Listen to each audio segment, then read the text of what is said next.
नमस्कार, हमारे चैनल का डिजिटल लाइव देख रहे हैं आप और आपके साथ मैं हूं शकुन सिंह। मनीषा मर्डर मिस्ट्री जो कि अब सुलझने का नाम नहीं ले रही है, बल्कि हर दिन इसमें नए नए खुलासे हो रहे हैं और उसके बाद ये पूरी जो मौत की गुत्थी है वो उलझती हुई नजर आ रही है। अब ऐसे में एक बड़ा अपडेट इसमें सामने आया है, जिसमें ये दावा किया गया है कि मनीषा की कुछ व्हाट्सएप चैट्स मिली हैं, जिसमें मनीषा मौत से एक दिन पहले, यानी कि मनीषा की मौत से एक दिन पहले मनीषा ने किसी से बात करी थी। रात को घंटों तक व्हाट्सएप पे चैट किया गया और उसके बाद अगले दिन से मनीषा गायब मिली और फिर कुछ दिन बाद मनीषा की लाश मिलती है। अब ये दावा किसने किया? साथ ही जब वापस इस पूरे मर्डर मिस्ट्री के बाद वापस जब स्कूल खुले तो बच्चों के मनीषा को लेकर क्या रिएक्शन थे? इन दोनों चीजों को लेकर मुख्यतः हम इस वीडियो में बातचीत करेंगे, लेकिन शुरुआत पूरे मर्डर मिस्ट्री से लेकर, चूंकि इसमें लगातार दावे किए जा रहे हैं, आक्रोश काफी ज्यादा देखा जा रहा है, चूंकि प्ले स्कूल की शिक्षिका मनीषा की मौत और लोगों में किस तरीके से आक्रोश, ये दोनों तस्वीरें हम देख पा रहे हैं। यहाँ पर इंसाफ की मांग की जा रही है कि मनीषा ने आत्महत्या नहीं करी है, मनीषा का मर्डर हुआ है, मनीषा को किसी ने मौत के घाट उतारा है। और सवाल ये अब यहाँ पर उठ रहा है कि मनीषा का आखिर कौन इतना बड़ा दुश्मन था जिसने इतनी बर्बरता के साथ मनीषा को मौत के घाट उतार दिया। ये सवाल परिजनों की तरफ से किया जा रहा है, तमाम लोगों की तरफ से किया जा रहा है जो मनीषा को न्याय दिलाने की मांग कर रहे हैं। और इसी मांग के साथ वो लगातार सरकार के ऊपर हमलावर हैं, पुलिस के ऊपर हमलावर हैं कि यहाँ पर नरमी बरती गई, सावधानी अगर शुरुआत से बरती गई होती, अगर शुरुआत से जांच सख्त की गई होती तो शायद अभी तक मनीषा की मौत का गुनहगार, मनीषा को मौत के घाट उतारने वाला गुनहगार पकड़ा गया होता। ये लगातार मांग की जा रही है और उसको लेकर आक्रोश भी देखने को मिल रहा है। लेकिन जब से मनीषा का अंतिम संस्कार हुआ है, मनीषा के घर की बात की जाए, उसके गांव की बात की जाए, या फिर उस प्ले स्कूल में जहां पर मनीषा पढ़ाया करती थी, वहां पर माहौल काफी ज्यादा गमगीन है। क्योंकि मनीषा की मौत के बाद जो स्कूल था उसको बंद कर दिया गया था, लेकिन शुक्रवार को जब स्कूल वापस से शुरू हुआ, तब जब बच्चे वहां पर पहुंचे तो बच्चों का रिएक्शन काफी दिल छू देने वाला था और उससे वो पता लगता है कि मनीषा का नेचर कैसा था। पता लगता है कि मनीषा कितना घुल मिल कर रहा करती थी, क्योंकि परिवार वालों की तरफ से भी बार बार यही कहा जा रहा था कि मनीषा ऐसी बच्ची थी जो केवल अपना काम करने में ध्यान लगाती थी। उसको जितना कहा जाए वो केवल उतना काम करती थी, किसी से कोई बहस नहीं करती थी और ना ही कभी किसी के साथ उसके मनमुटाव रहे। किसी से कभी ऊंची आवाज में मनीषा बात नहीं करती थी और ना ही बहस वाला एंगल तो मनीषा के नेचर में कभी रहा ही नहीं कि कभी किसी से उसने बहसबाजी की हो या फिर किसी से ऊंची आवाज में बात करी हो।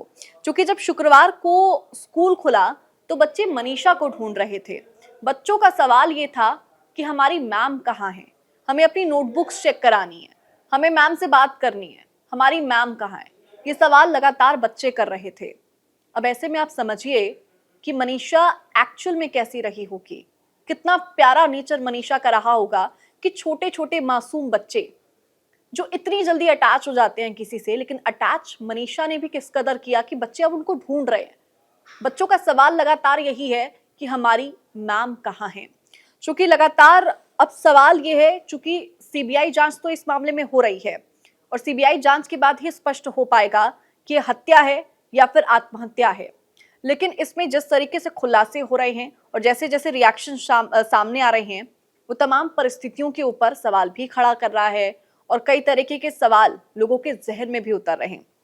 क्योंकि इसी बीच एक और बड़ा दावा किया गया कि मनीषा रात रात भर किसी से चैट करती थी।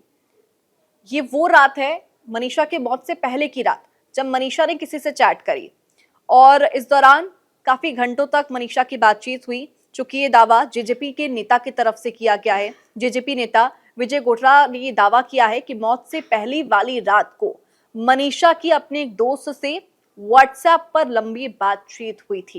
ये दावा उनकी तरफ से किया गया है।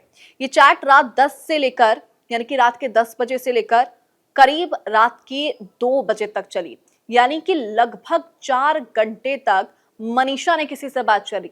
अब 4 घंटे में क्या कुछ बातचीत हुई, इसको लेकर भी उन्होंने कहा कि वो चैट उनके पास यहाँ पर है। चैटिंग में उसी तरह के रोमन नंबर का, रोमन शब्दों का इस्तेमाल किया गया जो सुसाइड नोट में लिखे गए थे। यानी कि जो बाद में जब जांच हुई थी तो मनीषा की डेड बॉडी के पास एक सुसाइड नोट बरामद हुआ था। और उस सुसाइड नोट में कुछ शब्दों का उपयोग किया गया था, रोमन शब्दों का प्रयोग किया गया था। अब यही कहा गया है जेजेपी नेता की तरफ से कि जो व्हाट्सएप चैट्स हैं उसके अंदर भी कुछ रोमन शब्दों का इस्तेमाल किया गया है और इसीलिए अब वो भी संदेह के घेरे में आता है। चूंकि उन्होंने ये भी दावा किया कि रोहतक में जो पोस्टमार्टम कराने वाले दिन उनके साथ दो एक्सपर्ट्स थे, जो वैज्ञानिक भी थे, जिन्होंने पोस्टमार्टम रिपोर्ट को पूरी तरह समझा और परिवजनों और कमेटी को पूरी तरह जानकारी दी, यानी कि कमेटी को पूरी तरह जानकारी दी। उन्होंने कहा कि सुसाइड नोट के हैंडराइटिंग का मिलान मनीषा के घर से मिले नोट्स और उसके स्कूल में जमा कराए गए पत्र से भी किया गया, जो कि एक जैसा था। उन्होंने ये भी कहा कि ये सब मनीषा के परिजनों को भी पता है। कोई भी आत्महत्या जैसा कदम आसानी से नहीं उठा सकता है, इसके पीछे कोई ना कोई बड़ी वजह होती है और चैटिंग को वो सार्वजनिक नहीं करना चाहते हैं। उन्होंने ये भी कहा कि उनके पास चैट्स तो हैं लेकिन वो सार्वजनिक नहीं कर सकते हैं। लेकिन 4 घंटे मनीषा ने किसी से लंबी बातचीत करी और उन्हीं रोमन शब्दों का, उन्हीं रोमन नंबर्स का इस्तेमाल किया गया जो उस सुसाइड नोट में उनको मिला है। और वो सुसाइड नोट की जो हैंडराइटिंग है वो मनीषा की हैंडराइटिंग से मैच करती है। और ऐसे में अब ये चैटिंग किससे मनीषा ने करी, सवाल अब ये खड़ा हो रहा है। क्योंकि अगर मनीषा ने किसी से लंबी देर तक बातचीत करी है और वो अक्सर बातचीत किया करती थी, तो वो शख्स कौन था? मनीषा ने आखिर उससे क्या बातचीत करी? क्या मनीषा सच में काफी दिनों से परेशान चल रही थी? क्या मनीषा ने अपनी पूरी परेशानी का जिक्र उस शख्स से भी किया था? ये सवाल सबसे बड़ा अब यहाँ पर खड़ा होता है, क्योंकि जेजेपी नेता का ये दावा बहुत बड़ा दावा है और इस पूरी मर्डर मिस्ट्री में एक सॉल्वर के तौर पर साबित हो सकता है। हालांकि उन्होंने ये कहा है कि पुलिस जो भी यहाँ पर जांच करती हुई नजर आई थी, वो तमाम रिपोर्ट्स, तमाम चीजें, तमाम जानकारियां सीबीआई को सौंप दी जाएगी और उसके बाद इस पूरे मामले को लेकर जब सीबीआई जांच करेगी तो तस्वीरें काफी हद तक क्लियर होते हुए नजर आएगी।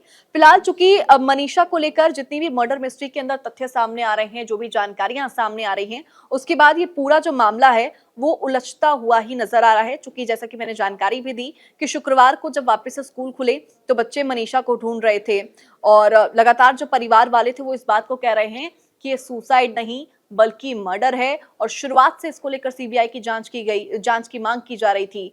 खूब हंगामा हुआ, खूब धरने दिए गए, खाप पंचायत इसको लेकर बैठी और उसके बाद ये सरकार ने फैसला लिया कि सीबीआई इस पूरे मामले की जांच करेगी और अब जो तमाम पोस्टमार्टम रिपोर्ट्स हैं, तमाम जो जानकारियां हैं वो सीबीआई को सौंपी जाएगी और उसके बाद ही सीबीआई इसकी जांच शुरू करेगी तो तमाम जानकारियां निकलकर सामने आएगी। बच्चे तो मैडम को मिस कर ही रहे हैं, लेकिन यहाँ पर अब इंतजार है कि कब ये पूरी मर्डर मिस्ट्री सॉल्व होगी। सबसे बड़ा सवाल यहाँ पर यही खड़ा होता है, क्योंकि 11 अगस्त तक कुल जैसे ही पूरा मामला सामने आया था, जब जैसे ही मनीषा गायब हुई उसके बाद डेड बॉडी मिली, तब से वो स्कूल भी बंद थे और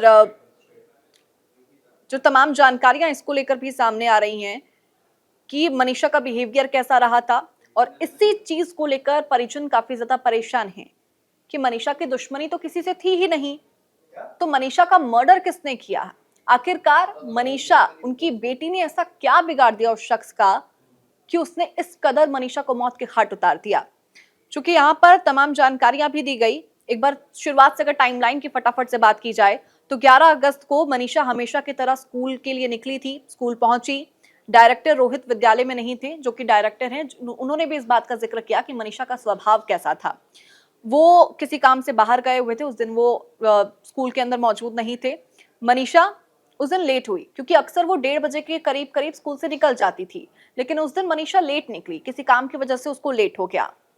उसके बाद मनीषा वहां से गई, लेकिन मनीषा अपने घर नहीं पहुंची, जिसके बाद मनीषा के जो पिता थे वो शाम करीब 7 बजे स्कूल पहुंचे। उससे पहले मनीषा ने कॉल जरूर किया था, लेकिन पिता कॉल नहीं उठा पाए थे और आते ही उन्होंने ये सवाल किया कि मेरी बेटी कहाँ है, वो अभी तक घर नहीं पहुंची है। उसके बाद सीसीटीवी कैमरे खंगाले गए। करीब 20 मिनट बाद मनीषा के पिता संजय के पास डायल 112 वालों को फोन आता है और कहते हैं हम रोड पर हैं, आप कहाँ हो? और उसके बाद जब जाते हैं, कैमरे चेक करते हैं, तमाम चीजें होती हैं और उसके बाद फिर पता लगता है कि मनीषा की डेड बॉडी मिली है और तब से मामला तूल पकड़ता है। अब देखना यह होगा कि सीबीआई जांच में क्या कुछ सामने आता है। क्या सच में मर्डर मिस्ट्री जल्द से जल्द सॉल्व हो पाएगी? और जो परिजनों का बार बार दावा है कि यह मर्डर है, क्या सच में मनीषा का किसी ने मर्डर किया है? अगर किसी ने मर्डर किया है तो वो शख्स कौन है? क्या वजह रही? मनीषा के साथ उसका क्या वाद विवाद हुआ जिसकी वजह से मनीषा का मर्डर किया? और अगर ये सुसाइड है तो मनीषा किस बात से परेशान थी और वो चैट किससे मनीषा करती थी? इसका खुलासा होना भी अभी बाकी है।